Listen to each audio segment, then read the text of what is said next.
Coach, you guys got out to a fast start there. I'm sure that was probably the goal, but also just talk about, I think the defense was great tonight too.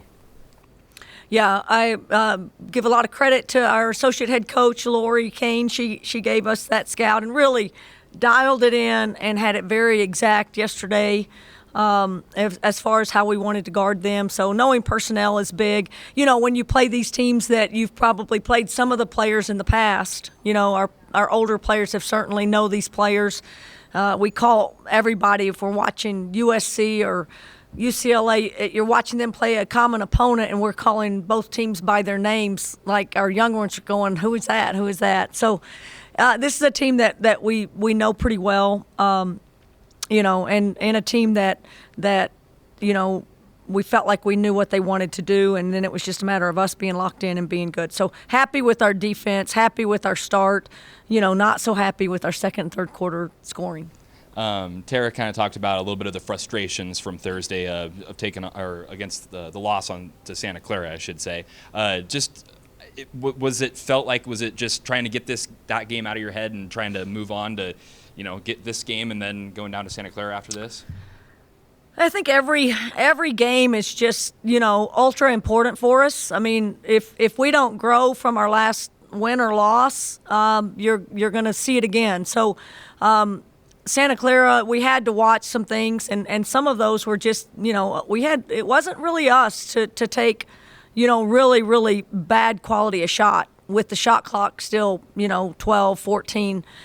We had multiple players take some bad shots. I think Tara mentioned it. And, you know, it just usually doesn't bode well against good teams. And I thought Santa Clara really was locked in on their scout and how they wanted to guard people, and we just played right into their scheme. So it's good to see, you know, film is not always pleasant, but it's all about a teaching tool. And every game that we play needs to be a teaching moment so that whether they play or they don't play, young players can learn from it, older players can learn from it, and we can put it into action the next game. And I just felt like we watched ourselves against Santa Clara. We saw some things, and that's going to help us prepare for the next time and the next game, and obviously getting ready to play Oregon State.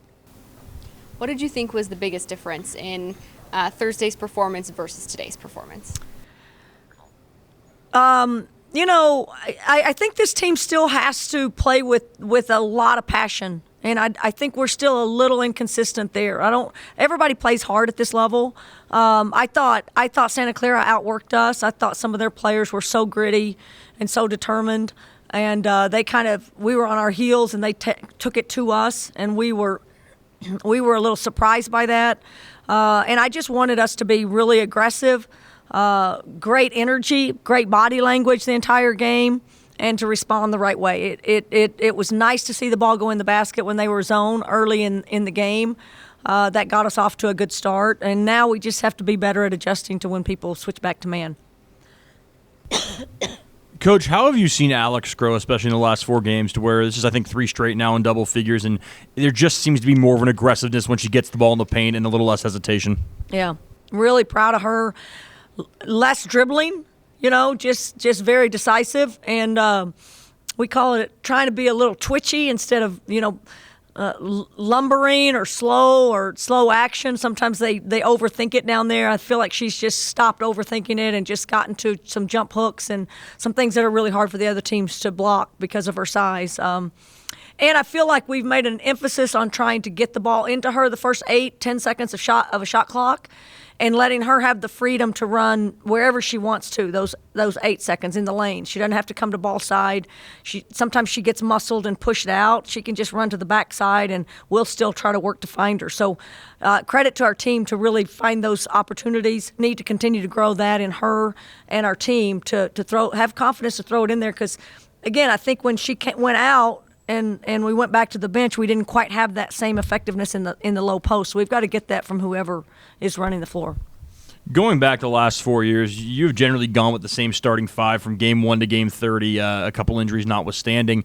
We've seen a few different combinations this year. What has kind of inspired that change to maybe shake things up with a starting lineup just to kind of get some different looks? I don't know. Whenever I started it was simply, I said, whoever gets the most rebounds. I said there are 3 safe starts, and those are pretty obvious in our starting rotation. And then I said there were 2 spots that are wide open, so whoever gets the most rebounds. And it wasn't spectacular, but someone had 5 and someone had 4. I mean, that's not exactly the moment that I was like, oh, we're here there yet. But that got Candace into the lineup. But when you're scoring as good as Alex has these last 3 games or 4 games, and being effective on the defensive end, again, I think competition is a great thing. And same with Jenna. Jenna responded well with going to the bench, and she's been really good most of the games. So, to me, I don't want them to overthink starting. I just want them to be ready to go and to impact the game when they come off the bench. We need players off the bench to be really effective. So I like bringing Jenna off the bench because I think she's a calming effect and someone who can really help us. We got to keep getting some people off the bench that can get us some scoring punch when we do go there. All right. Thanks, Coach. Great. Go Cougs. Thanks.